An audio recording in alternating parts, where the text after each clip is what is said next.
In this video, we would like to share with you some useful points of Samsung Galaxy A55 for your consideration in choosing a smartphone to fit your demand. Please enjoy watching the video as following. The success of the Galaxy A54 has set the bar high for the just-released Galaxy A55. After the Samsung Galaxy S and Z foldable series, the Galaxy A5X series is likely the most popular in the company's portfolio for good reason. This year's model makes gains in key areas. The new A55 boasts a bigger display, a more powerful chipset, more RAM in the base configuration and a tougher and more premium build. Competition.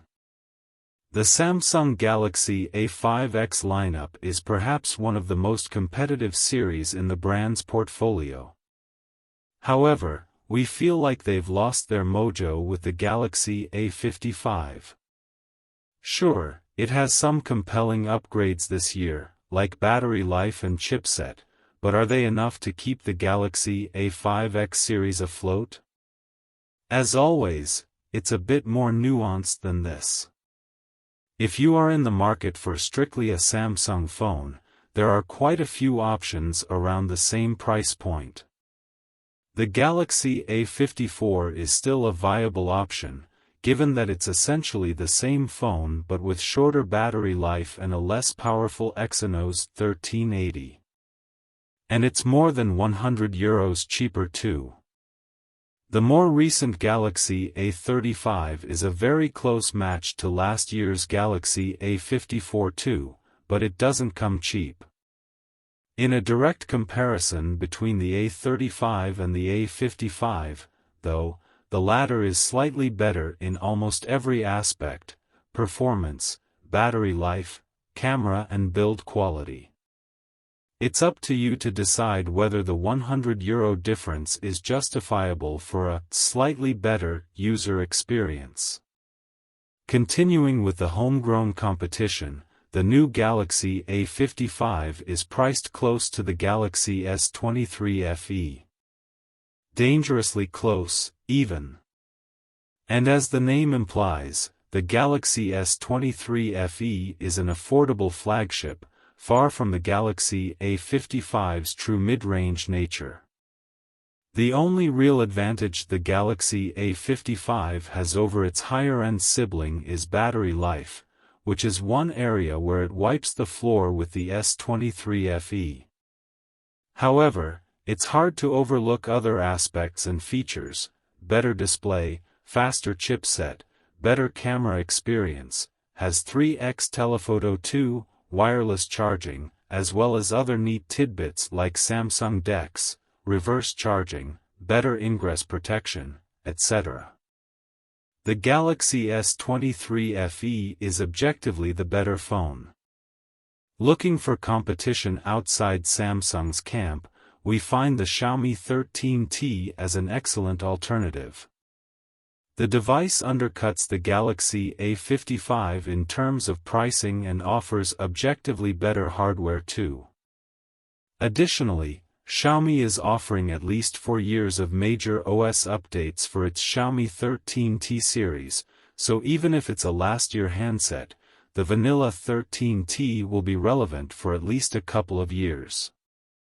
It also has a better display, twice the storage by default, a snappier chipset, a better camera system with a telephoto unit, faster charging and similar battery life. It's not as good as the Galaxy A55's, but it's still close enough not to sway you in either direction. Another popular mid-ranger worth mentioning is the Nothing Phone 2A. This one is significantly cheaper, but matches the Galaxy A55's class better. Moreover, it's the only phone on this list that surpasses the Galaxy A55 in terms of battery life. It has the same performance as the Galaxy A55 and also a similar camera experience and display, but it charges faster and offers a standout design. However, that last bit may be polarizing. Either way, it is cheaper, so it's definitely worth considering. At launch, the Galaxy A55 is about €140 more expensive. Verdict: we had high hopes for the Galaxy A55, but it appears competition is catching up. The newer A55 tries to ride on the success of its predecessors, but the modest upgrades this year make it hard to justify the high launch price. We are impressed by the battery life. We liked the new, more premium design. Raw performance is good along with sustained performance, and we are generally happy with the camera all around, including selfies and video recording. Display quality is competitive, although it's not hard to find bright 120Hz OLEDs nowadays. In the end, it's the price tag that keeps us from recommending the A55 outright. There are many sensible options around the same price point and even handsets at a much lower price with similar, if not better, user experience. And while it may sound like nitpicking, small things add up. For instance, we are very disappointed by the fingerprint reader. We are not fans of the virtual proximity sensor, and the thick screen bezels are off-putting. All in all, the Galaxy A55 is a good phone, but not at this price. We suspect other cheaper or similarly priced devices from Samsung itself will cannibalize Galaxy A55 sales unless its price drops significantly in the coming months. Then, it would be a rather easy recommendation. Pros: sturdy build with Gorilla Glass Victus Plus, aluminum frame, IP67 rating. Great battery life. Dependable camera performance, excellent videos. Good performance for this price range and great thermal behavior. Stereo speakers with good quality. One of the few devices with microSD slot in this price range. Polished One UI 6.1, entitled to at least 4 years of OS upgrades. Cons: no charger in the box and not very fast to charge. Unreliable fingerprint reader performance. Thick display bezels.